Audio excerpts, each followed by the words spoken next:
So this is my review of the go home show of SmackDown before the Royal Rumble, and this was probably the best SmackDown after the first one that they had, the first and second that they had.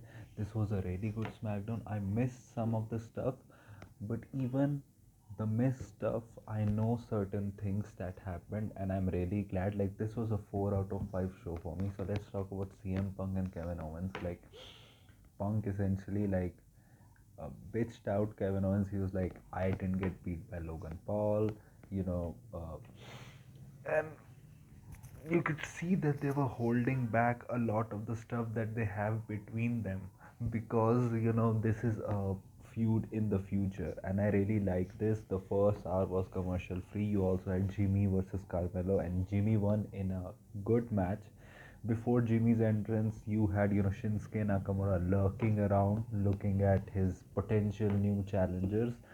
The thing is, the match was good, but eventually you need to have Carmelo win matches. I get that Carmelo is now in a spot where you feel that he has a fixed spot on the card, and he has found his character, which is essentially over the top, snobbish, overconfident heel who says a lot of stuff, but never actually does it. Like, he says he's him, he says he'll do this and he'll do that, but he loses in the end. Or he says that he's strong and all, but he runs away.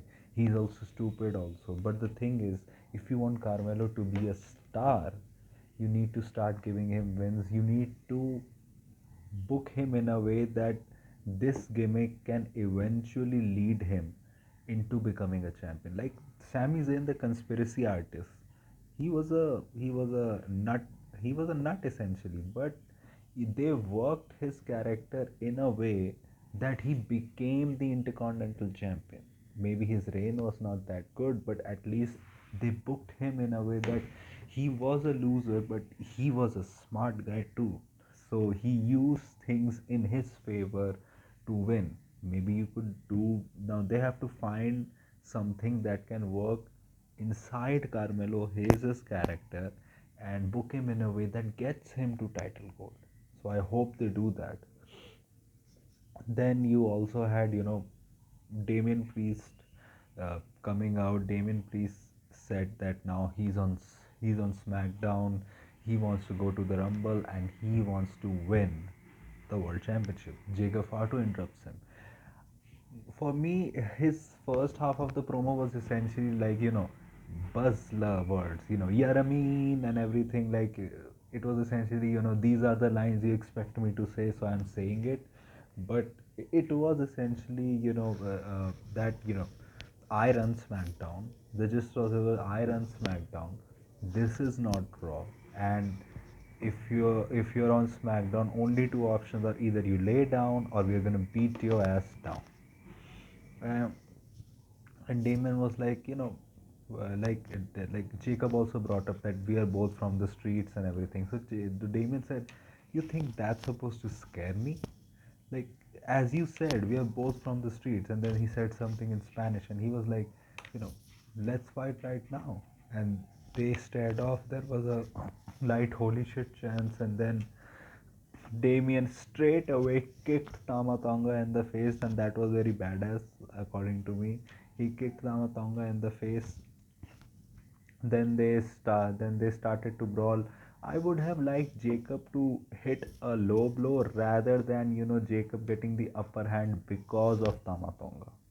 I think that would have made Jacob look much more strong. That even if it is a low blow, he is doing the damage to get on top rather than that. And LA Knight came to a monster pop.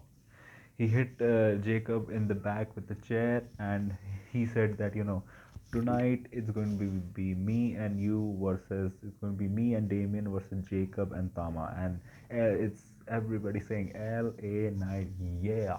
Like, this is the kind of like that vibe that all star tag team vibes the Judgment Day in 2023 gave against Cody and Cody and Jey Uso versus Judgment Day. Like, this was the kind of vibe that we had from them. Before that, you had Chelsea versus Michin. The thing is, people think that this is Triple H telling a long story. No, this is Triple H writing himself into a corner. He does not have any idea what to do with Chelsea as champion. He made Chelsea the champion, but he has no like contenders ready for her. Like we saw Piper talking with Blair Davenport last week. I would have liked it better if Blair Davenport interfered and that cost Michin the match and Chelsea to win. Then you could have like an undercard feud. It's a 3 hour show. You could have an undercard feud between Michin and Blair Davenport. That would have happened, and you could have actually moved on to Chelsea and BFAB in a United States Championship feud.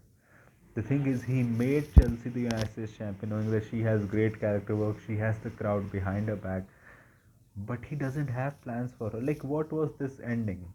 Like, Chelsea beat Michin with her own kendo stick, and that caused a disqualification for Michin to win. But this was their fifth match together. Like, how many more matches do you want to see? Now what they're going to do, they're probably going to do the Blair Davenport angle in the next match, which will probably be like a no disqualification match or something. Like they could have ended this feud and moved on to something better. Like this feud should have ended where Chelsea defended her title in the fourth match, but it didn't. Fourth or fifth match, I don't know. Like it didn't end there. That match should have gone way longer and it should have ended there, and you should have gone for a Chelsea and BFAB feud. But you didn't. You're dragging this feud out for God knows why, because you don't have anyone, and this is what's happening. People saying that Michin should have won. Like, what would they have given her? Like they would have given her Chelsea as her first opponent anyway. We may have seen the same things happening, just with Michin as champion. What the SmackDown division needs is some of the women in the main event scene to come down to face the US champion. Like you need someone like a Naomi or Bianca. They can be tag team champions, and they can come to face uh, you know someone like a Chelsea for the US Championship. You can get Jade involved in that story too. That way, you have an angle which is already hot, the Jade angle, and you can involve that in the US division and actually, elevate the US title division. You need people like eventually, like Nia Jax to come down, maybe a Candice to come down also. So they have to let people in the women's division who are going for the world title come down to the US title division. And then you also had,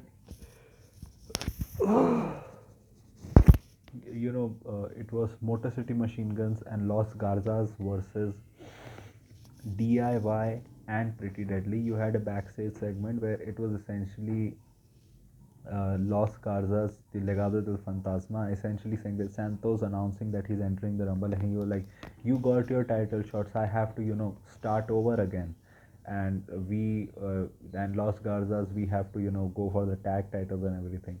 And it was essentially, that Los Garzas warned him that after you beat DIY at the Royal Rumble, we are coming after you. So it was a basic normal feud, it furthered that they are not any friends. Then you had the match.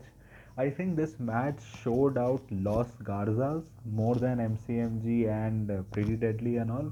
Like Pretty Deadly and Los Garzas actually got a cheer from the crowd. MCMG not so much. MCMG at least got something in the end, but overall I think in the match Los Garza showed out a lot more, and I think it was good. Like you're setting up these, and I'm glad that SmackDown going 3 hours has worked in Legado del Fantasma's favor. Like they are no longer just jobbers. Like they're an integral part of the tag team division. I hope that Santos can be revived also. That we remember him in NXT as Cruiserweight Champion. Man, he could do something. He has been not booked properly on the main roster, but he also has declined a lot. So he also has to work on himself. Then you had the match, which was very good. which actually this match was good, but it felt like, yeah, this match is going long because it has to go long. But the match was still good. The ending was essentially, Garza's left because uh, Humberto wanted to, oh no, Berto wanted to tag Angel in, but Chris Sabin tagged himself in, and they pushed him and was like, I wanted to tag him, and then they left. Then uh, Pretty Deadly also left because they were kicked off. One of the Pretty Deadly people were kicked off the apron, and they left. And Champa was like, stupid, stupid, stupid. One thing that I have noticed, like Champa does not do the accent whenever. I think the house that Cammy built Twitter account on Twitter also said that he sounds very weird without his accent. But I like it. I like their characters, and I like their new theme also, their heel theme. One, two, three, go. And then in the end, Chris Sabin rolled up the Champa to win the match. Like they actually got a lot of their, like MCMG really looked strong in this match. They were going against four guys in the end, essentially. So they are really booking them strong. One thing that shows that wrestling logic states that this will lead to a DIY victory. I like because after the match, Tama Tonga was staring at the tag team championships, and Ciampa and Gargano grabbed them, and Tama goes yay yay yay yay yay yay yay. But the crowd didn't really do the yay yay yay at start, but when he repeated that, they started doing the yay yay yay, and then Tama and then Tommaso and Gargano confronted Pretty Deadly, and they were like, "You're stupid. Why didn't you do this and all?" And Gargano was like the good cop here. He interrupted and said that Pretty Deadly, if we lose, your shot at the tag titles is never happening. And one of the Pretty Deadly guys was like, at Sunday, you're on your own, which means they're interfering. And this was the segment that I really liked. Like, this shows that tag division is interesting. You don't need big storylines.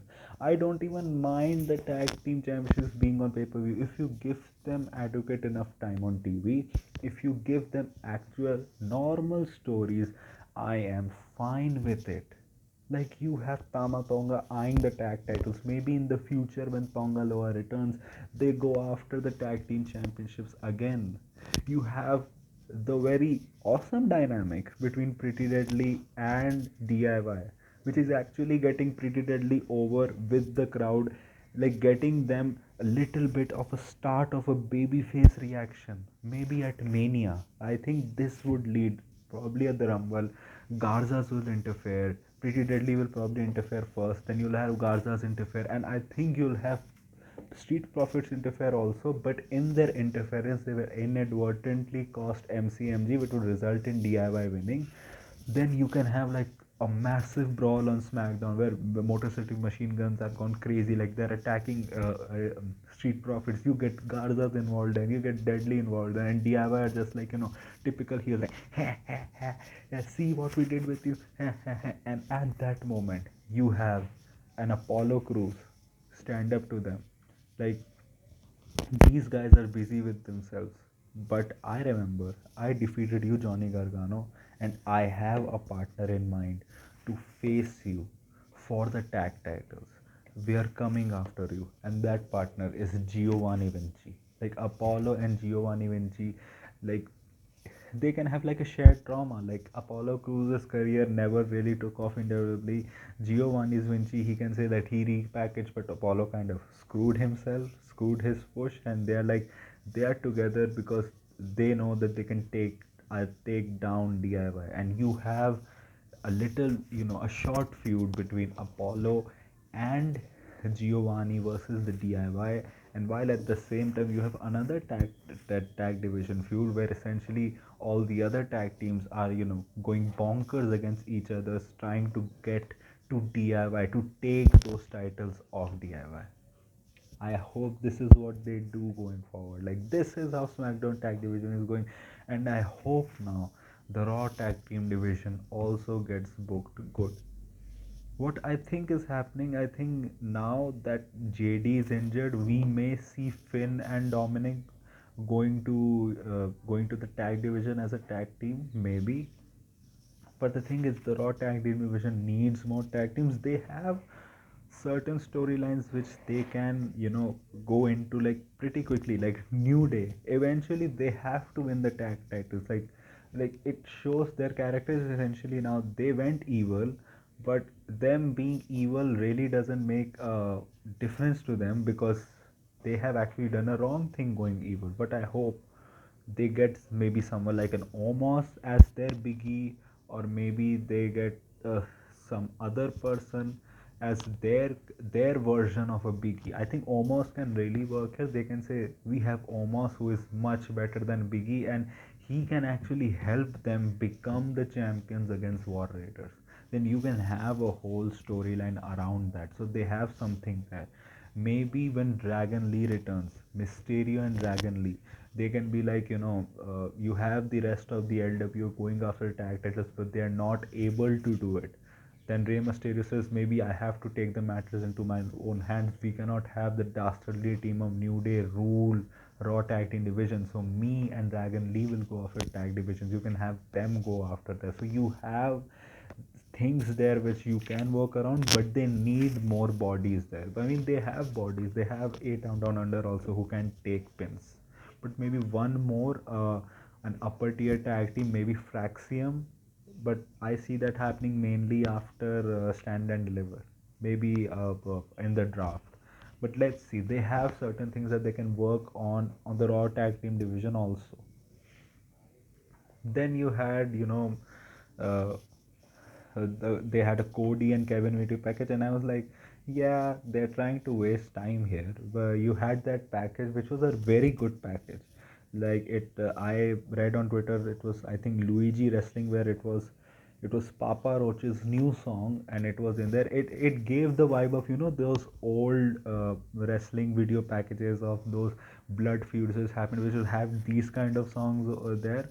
Like this got me hyped up for their ladder match on the tomorrow, and I'm excited for that match. I'm excited for the number. Like, who is that? It is Corey or Coley or something. What is that account called? He actually stated that 18 men's wrestlers and 14 women's wrestlers have announced that they are in the Rumble. Also, you also had a Charlotte video package.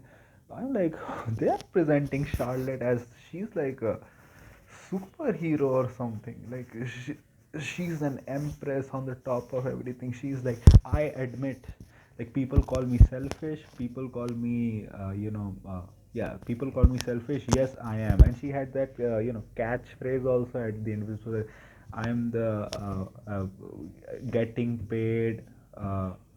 Queen something like it was a whole paragraph or something of her quotes, but it was a good video package, and it was essentially like she gave that she gave the vibes that this is not a Charlotte who is like kind of like that overconfident heel. She gives the vibes of like a rich veteran lady, who's full of herself, but at the same time not really so. She gives the vibe that, yeah, I know that I am selfish because I have done this for 15 years. I know that I'm the queen. I am confident in myself. Like she's not the overconfident heel that who says that she's the queen and all, but she needs cheating to win and all that. She's like, I know exactly who I am. Like she's assured in herself, and she's like, yeah, people call me this, but I am because I have done this for so many years. And at the Royal Rumble, you will see why I am the queen of queens. And it gave the vibe of this character is kind of a tweener type character. And I think Charlotte being a tweener like character with Tiffany's current character can really work, because you can have Tiffany go a little bit face in some promos, have Charlotte as a heel, and in some scenarios you can have Charlotte go a little bit face and have Tiffany as a heel in promos, depending on the topic which they are talking about in their promo. Like Tiffany can boast for her winning a title so early. You can have Charlotte being kind of a face in that. You can have Charlotte be like looking down upon Tiffany, and in those promos you can have Charlotte as the heelish side, and you can have Tiffany as more on the face side of all. So that can actually work in the future. You also had Tiffany backstage, Zelina is here. I thought that Zelina would be paired up with Andrade because Andrade was like, let me find something. But I think that let me find something was what my initial thought was. It was an excuse to get away from the Miz. Andrade and Miz actually had a good match, and Miz actually went in the ring. So that shows me that if the Miz wants, of course he's not someone who is a 4.55 star match, but if he wants he can give a 3 out of 5 or a 3.25 out of 5 match. And if he has an opponent like Andrade, even 3.5. Like, he went there in the ring. Andrade also, like, an account posted, he was pushed that he was like, you cannot slack in the ring with Andrade. Andrade will bring the best out of you. You have to keep up with him. And it was a very good match. And Andrade won with a spinning back elbow. And that was a back elbow which Chris Jericho, your fat ass, when he hits you and you hit your back elbow, it looks like an old man arching his back. This is what we call a back elbow. And Andrade won the match. Like, Andrade, like, people say that Andrade should have won the triple threat. No. In my opinion, I didn't mind Shinsuke winning if they had an actual plan. Like, with the dark character he had, it was very easy to book him. Despite him being that dark character, because his motivations were pretty simple. But Triple H didn't really have anything in mind. It has been 2 months since he has been champion, and he has defended his title once. And he didn't even win that match. That match ended with LA Knight winning by disqualification. So it was a very easy character to book. They didn't choose to book that, which is Triple H's fault. And if this was the plan, that you have no plan with Shinsuke, I would have had LA Knight being the champion still. It would have worked better. Like, I'm not the one against, but if this was your plan, LA Knight was the better option of being the champion.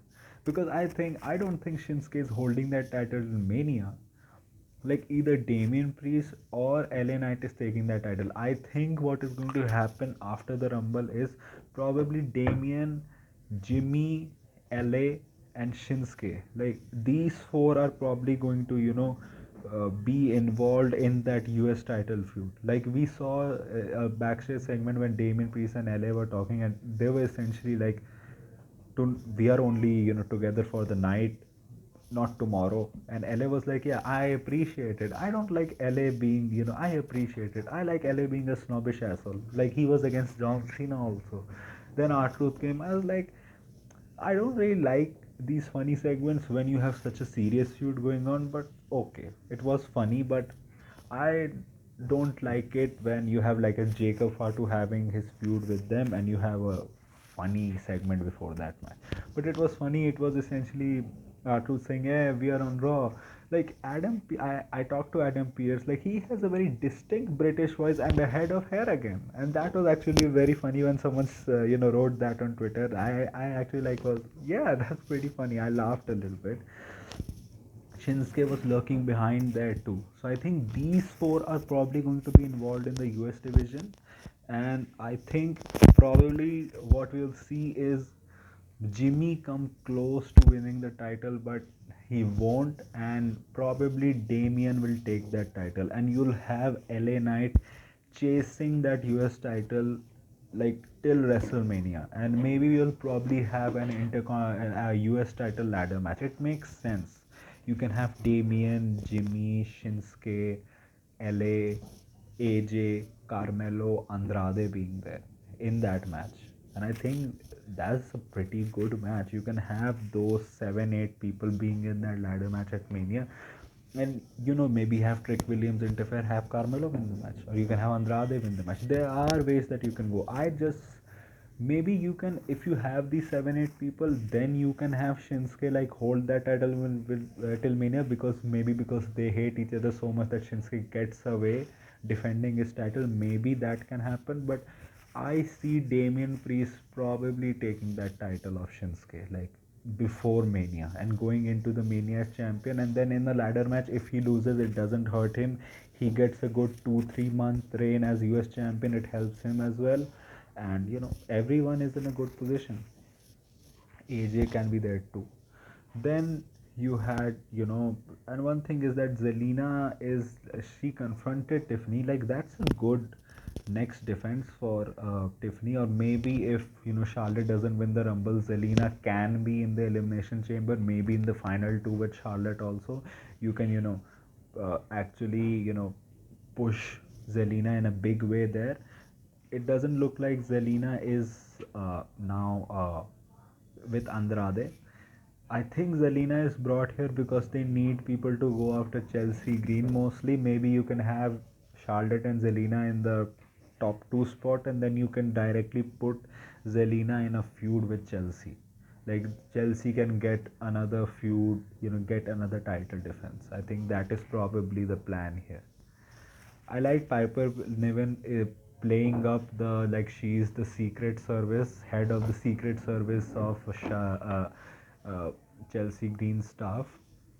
You also had Tiffany come out to the ring with Pat McAfee and Joe Tessitore in the ring, and they promoted the Rumble. And they asked Tiffany like, what do you think about the match tomorrow? And she was like, I'll still be champion. It's Tiffy time and all. And Candice interfered her. I really like that Candice is perfect in this role of type of being like the snivy little gremlin, snivy little devil on the shoulder of Naya. Like she's like, you suck, like you suck and everything, like you are jealous and all. And Tiffany is like, nah, nah, like, oh, I'm the champion and everything, why would I be? And then they had a brawl, but Naya came. uh, Tiffany steps aside, but then Naya gets the better of Tiffany and she lays her out.